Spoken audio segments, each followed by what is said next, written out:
Hello, in front of me I've got DOOGEE S40. In this video I'll show you how to use Google Assistant on lock screen.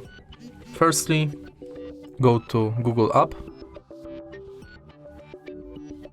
tap button in the right corner, enter Settings, Google Assistant, Voice Match, and enable this function.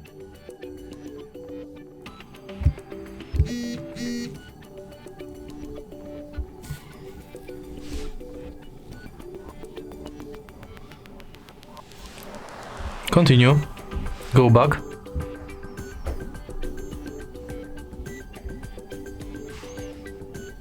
enter lock screen, and make sure that this is also enabled. Now you can lock the screen and simply say, "Hey Google,